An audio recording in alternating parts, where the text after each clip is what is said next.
we have just been joined by Mr. Dennis Thomas from the website, from neurope.com.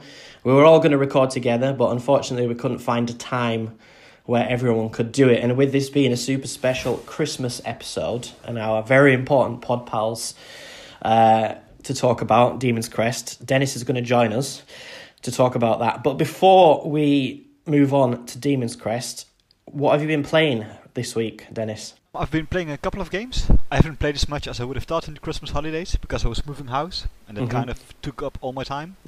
But in between I found some time to keep on playing Pokemon Sword.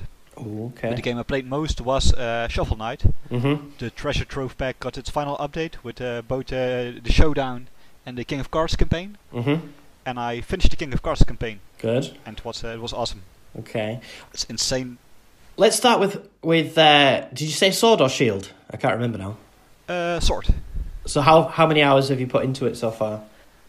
I think I'm now up to about 20 hours in it. And what are your general impressions of it so far? Yeah, it's good.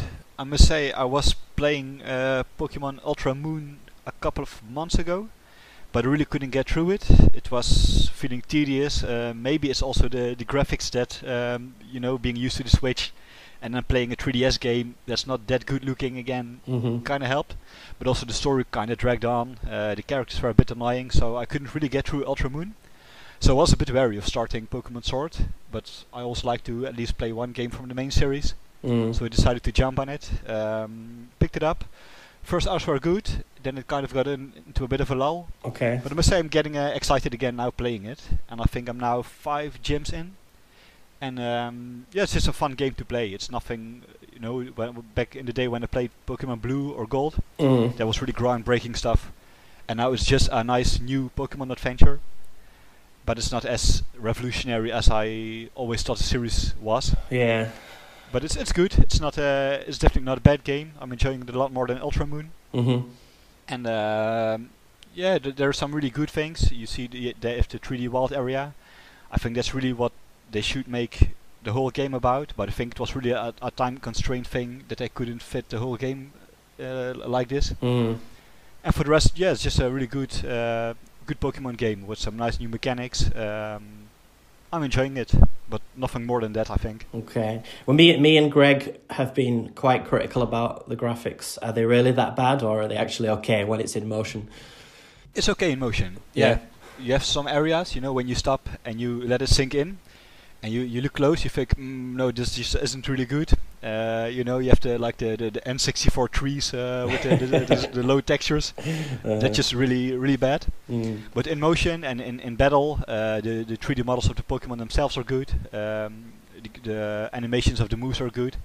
So it's not that bad. And when you're playing through it, it's not really noticeable. But when you start thinking about it, then you just see that it's quite bad. Okay.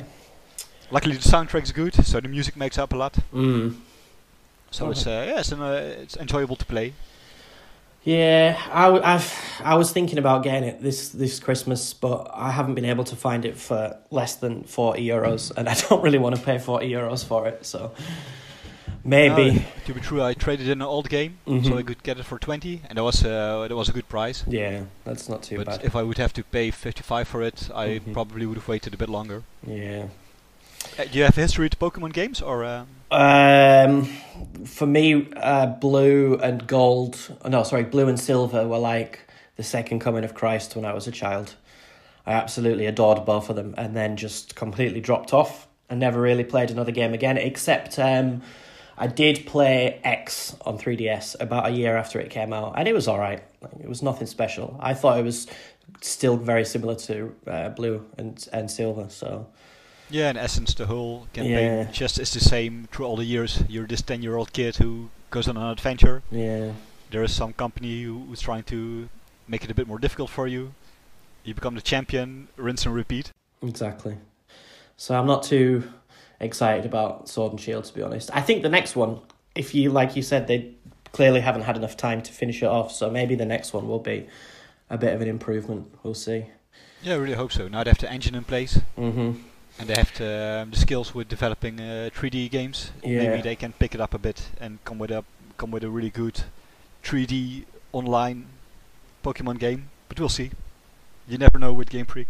You never know, and usually it's better not to know because you shouldn't get too excited, it seems. Very true. But all right then, so I downloaded the update for Shovel Knight, but I've only briefly tried the battle mode, the Smash Brothers kind of thing.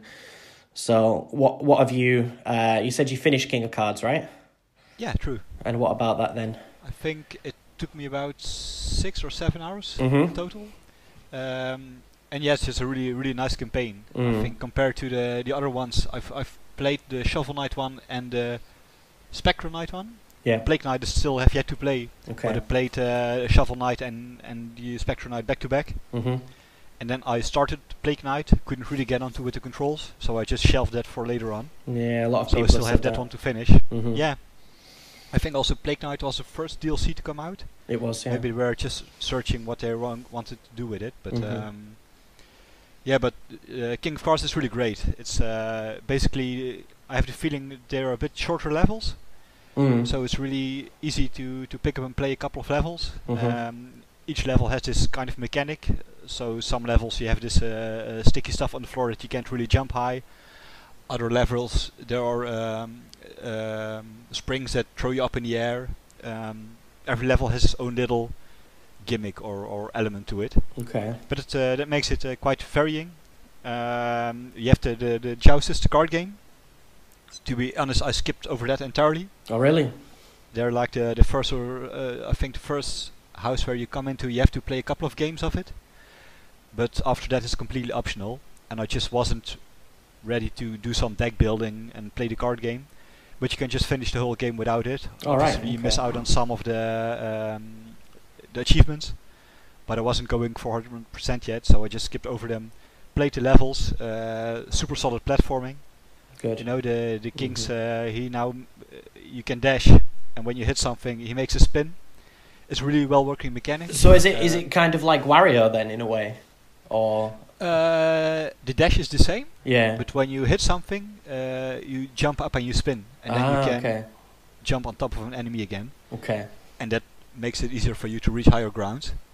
So it's really an interesting mechanic, you know. You had Shovel Knight had the DuckTales pogo stick kind of mechanic. That's right, yeah. Then you had the Spectre Knight who uses the slash of his side to get up higher. And now you have the dash and spin combination. It's really creative how they come up with these kind of platforming things. So it feels very different from the other ones then? Yeah, it really feels like you're playing a different character. Also the levels are a bit different. And it's funny because they really built on the lore, so you encounter characters you've encountered earlier, and without going into spoilers, like the final shot links back to the first Shovel Knight campaign. Okay. So that's really cool done of the guys. It's insane how much time and love they put into this game.